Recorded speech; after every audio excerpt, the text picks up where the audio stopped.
Guys, তো আমি শ্রেয়া আর আমি ইউটিউবে নতুন। তো আজকে আমি তোমাদের সাথে আমার মিনি ব্লগটা শেয়ার করছি।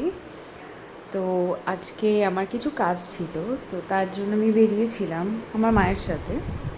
তো আজকে মেন আমার ব্যাপারটা হচ্ছিল যে আমি একটা জায়গায় যাব, সেখানে গিয়ে খাবার দাবার খাবো, গিয়ে চলে আসবো। কিন্তু তার মধ্যেই আমার অনেক ইম্পর্ট্যান্ট কাজ পড়ে যায়। তো সেটার জন্য আমাকে ডেপুটি কমিশনারের কাছে যেতে হয়। তো সেখানে গেলাম, কাজটা করলাম। কাজটা করে আমি সোজা চলে গেলাম আমার ডেস্টিনেশনে। ডেস্টিনেশনটা ছিল দ্য ভোজ কোম্পানি। তো প্রথমেই গেলাম, আমার অ্যাম্বিয়েন্সটা খুব ভালো লেগেছে।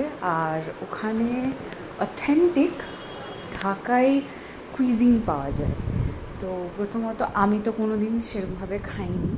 তো আমি আজকে অর্ডার করেছিলাম হচ্ছে গিয়ে, হ্যাঁ, তো যেখানে ছিলাম আমি আজকে অর্ডার করেছিলাম ঢাকাই মুর্গ পোলাও আর চিকেন কষা না কারি, আমি সেটা ভুলে গেছি যদিও।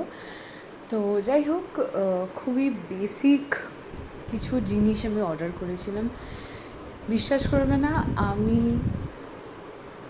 মানে I am like spell bound. আমি যখন ফার্স্ট টেস্ট করি, it's like first of all আমি কোনো দিন এরকম খাবার খাইনি। তো যখন আমি খেলাম আই এম লাইক ওয়াও। তো এই হলো পার্ট। তারপর তো একটু ঢং করতেই হবে।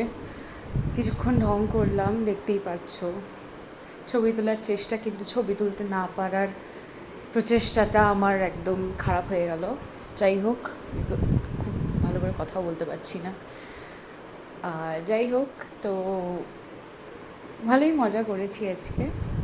আর তো আমার এটা ফার্স্ট মিনি ব্লগ যেখানে আমি ভয়েস ওভার করছি, কারণ তোমরা আমাকে অল্প বিস্তর অনেকেই চেনো। কেউ কেউ খুব কাছ থেকে চেনো, আর কেউ কেউ চেনোই না।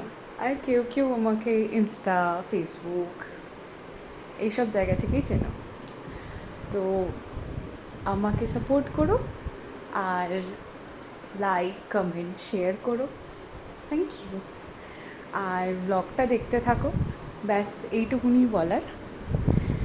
আর হচ্ছে, আর তো দেখতেই পাচ্ছ যে আমি কীরকম ঢং করে যাচ্ছি সেই থেকে। আর আমি না ছবি তুলতে একদম পারি না। আর আমি যে এই কথাগুলো বলছি, আমি এখনও নার্ভাস হয়ে যাচ্ছি, আমি হাসছি একা একা। যাই হোক, তো দেখতে থাকো ব্লগটা। আর আবারও বললাম, like, comment, share and subscribe please করে দিও। ওকে। আর যেটা বলার সেটা হচ্ছে, দ্য ভোজ কোম্পানির আমাদের কলকাতায় 3টে আউটলেট আছে আমি যতটা গুগল করে দেখেছি। একটা সেক্টর 5-এ, একটা আমি আজকে যেখানে গেছিলাম, কি যে স্ট্রিটটায় গেছিলাম সেটা হচ্ছে মির্জা গালিব মনে হয়। আর আরেকটা আমি ভুলে গেছি। তো তোমরা একটু যদি কোনো দিন যাও, একটু গুগল করে নিও।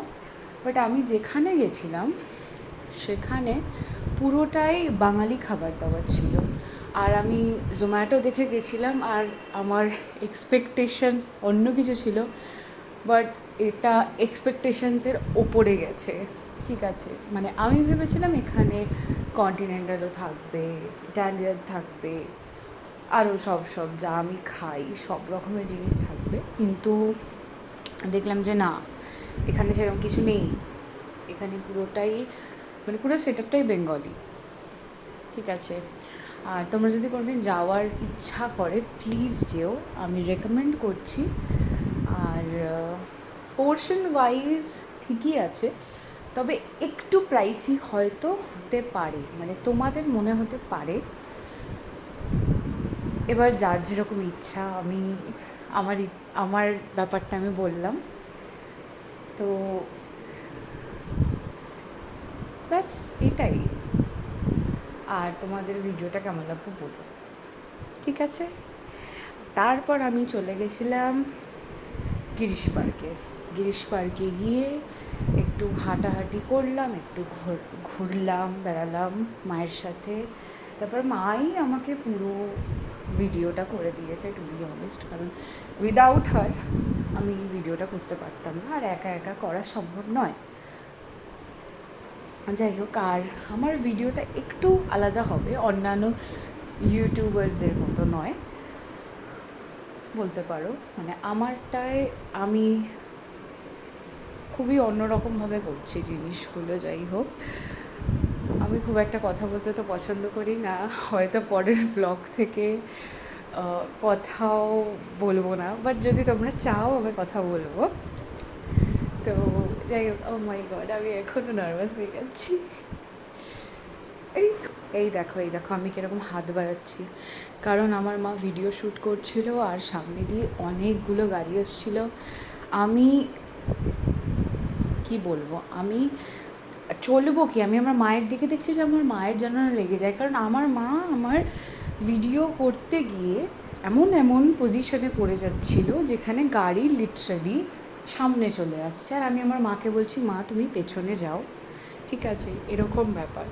দেন তো আমি গাড়ি করে তারপর চলে এলাম বাড়িতে এসে আউটফিট চেক করছি আবার সেকেন্ড টাইম।